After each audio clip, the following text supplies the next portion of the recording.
جب ماہ سیام رمضان المبارک جلوہ گر ہوتا ہے، جنت کے 8 دروازے کھول دیے جاتے ہیں، جہنم کے دروازے بند کر دیے جاتے ہیں اور شیاطین جکڑ دیے جاتے ہیں۔ اللہ جل شانہ اس موسم رحمت میں خاص عنایات اپنے بندوں پہ فرماتا ہے۔ ایک نفل ادا کرنے سے فرض ادا کرنے کا ثواب ملتا ہے اور ایک فرض ادا کرنے سے 70 فرائض ادا کرنے کا ثواب ملتا ہے۔ اسی طرح راہ خدا میں 1 روپیہ دو گے تو 70 روپے خرچ کرنے کا ثواب ملے گا۔ اسی طرح باقی نیکیاں بھی جتنی بھی ہم کرتے ہیں، وہ ایک نیکی کریں گے تو 70 گنا اجر ماہ سیام میں ہمیں نصیب ہوتا ہے۔ اس لیے اہل ایمان کا یہ طریقہ ہے کہ وہ اس مہینے میں کثرت کے ساتھ تلاوت کرتے ہیں، کیونکہ ایک مرتبہ اگر قرآن مجید پڑھ لیا تو 70 مرتبہ قرآن مجید پڑھنے کا ثواب نصیب ہوا۔ ماہ سیام میں چونکہ شیطان بندھا ہوا ہوتا ہے تو ہم اپنے آپ کو نیکی کی طرف اگر لانا چاہیں تو اتنی رکاوٹیں نہیں ہوتی جتنی عام دنوں میں ہوتی ہیں، لیکن اس کے باوجود بہت سارے لوگ ہیں جو رات کو بڑا پکا ارادہ کر کے سوتے ہیں کہ میں صبح وقت پہ اٹھوں گا اور نوافل بھی پڑھوں گا اور نماز بھی ادا کروں گا، لیکن جب صبح ہوتی ہے تو انہیں یا تو جاگ نہیں آتی یا نیند سے بیدار ہو جاتے ہیں، بستر سے اٹھا نہیں جاتا۔ جبکہ وہی شخص انہوں نے صبح سبزی منڈی جانا ہو تو چھلانگ لگا کے اٹھتے ہیں اور سبزی منڈی پہنچتے بھی ہیں۔ سستی طبیعت کا کسل نہیں ہوتا۔ عمومی طور پہ ہم اپنے آپ کو بیمار تصور کر لیتے ہیں اور سستی اور کسل کا نام لے کر کے، بہانہ دے کر کے ہم کہتے ہیں کہ بس کیا کریں، ہم کو ارادہ کرتے ہیں روز لیکن ہم سے اٹھا نہیں جاتا، بس طبیعت اس طرح کی ہے، کسل ہے، سستی ہے۔ یہ بات ذہن میں رکھیے گا کہ ارادہ کرنے کے باوجود بھی صبح جب ہم اٹھ نہیں پاتے یا کوئی بھی نیکی کا کام ہم کرنے کا ارادہ کرتے ہیں تو ارادہ کرنے کے باوجود ارادہ ہی رہ جاتا ہے، ہم کر نہیں پاتے، تو اس کا سبب یہ ہوتا ہے کہ بہت سارے ہم گناہ کر چکے ہیں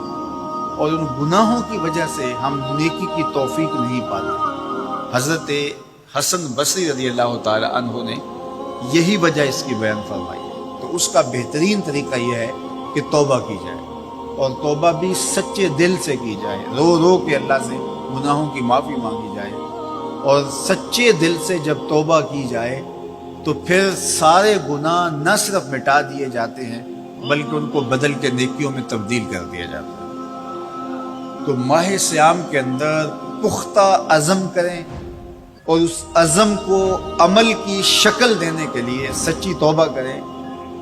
کہ ہمارا یہ رمضان اس طرح سے گزرے، یہ مہینہ اس طرح سے بسر ہو کہ ہم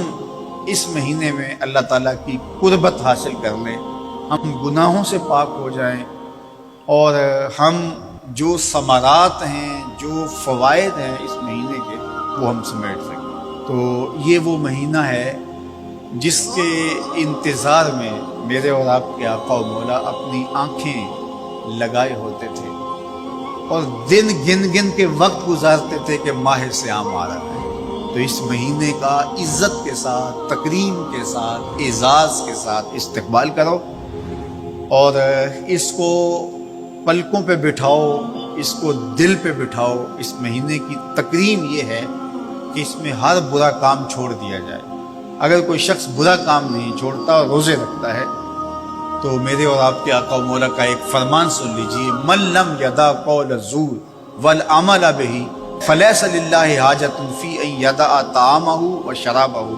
فرمایا کہ جو جھوٹ اور برے کام نہیں چھوڑتا، اس کے بھوکا اور پیاسا رہنے کی اللہ کو کوئی ضرورت نہیں ہے۔ تو روزہ خوراک بچاؤ مہم نہیں ہے جو چلائی جاتی ہے، بلکہ یہ تزکیہ نفس کا موسم ہے، باطن کی صفائی کا موسم ہے، اور باطن کی صفائی نہیں ہوتی جب تک ہم کوشش کریں۔ آپ کے بدن پہ بہت ساری میل چڑھی ہوئی ہے اور جمی ہوئی ہے بدن کے ایک ایک عضو پہ میل، تو آپ پانی میں چھلانگ لگا کے باہر بھی آ جاتے ہیں تو میل نہیں اترتی، چلو کچھ نہ کچھ فرق تو ضرور پڑ جاتا ہے، لیکن میل نہیں اترے گی۔ میل کب اترے گی؟ جب آپ اپنے بدن کو مل مل کے اس کے اوپر صابون لگا کر کے اچھی طرح سے اس کو جب اتاریں گے محنت کوشش سے، تو پھر آپ کا بدن مہک جائے گا، ہلکا پھلکا ہو جائے گا، میل اتر جائے گی۔ یہ موسم رحمت ہے، اللہ کی رحمتوں کا می برسے گا، اس سے کچھ نہ کچھ فائدہ تو ہوگا ہی، لیکن حقیقی فائدہ وہی حاصل کرے گا جو اپنے گناہوں کو مل مل کے دھوئے گا اور اپنے آپ کو صاف کرنے کی کوشش کرے گا۔ تو اپنے من کے میل اتارنے ہیں، اپنے باطن کے میل اتارنے ہیں، اپنے اعمال کی درستگی کی کوشش کرنی ہے۔ صلاۃ التراویح مسجد میں نہیں آ سکتے تو گھروں میں پڑھ لیجئے۔ جس طرح بڑی عمر والے لوگوں کو، بیمار لوگوں کو کہا گیا کہ آپ گھروں میں پڑھ لیں، بچوں کو کہا گیا، لیکن چھوڑیے گا نا، یہ رمضان المبارک کا خاص عمل ہے۔ آج کل دین بیزار طبقہ مختلف جگہوں پہ بیٹھ کے مسجد پر، مدرسے پر، تراویح پر، ان چیزوں پر تبصرہ کر رہا ہے اور اتنا ہلکا ثابت کرنا چاہ رہا ہے ان امور کو، جس طرح یہ چیزیں ہوتی کچھ نہیں ہیں۔ جبکہ ماہ صیام کے قیام پر میرے اور آپ کے آقا مولا نے بشارت دیتے ہوئے فرمایا، من قام رمضان ایمانا و احتسابا غفر لہ ما تقدم من ذنبہ، جس نے رمضان المبارک کی راتوں میں قیام کیا ایمان اور محاسبہ نفس کے ساتھ، اللہ اس کے پچھلے سارے گناہ معاف فرما دیتا ہے۔ یہ بہت بڑی دولت ہے، اس دولت کو ضرور سمیٹیے گا، ضرور حاصل کیجئے گا، من کی ستھرائی، عفت اور پاکیزگی کا سامان کیجئے گا۔ اللہ آپ سب کو اپنی امان میں، اپنی حفاظتوں کے حصار میں رکھے۔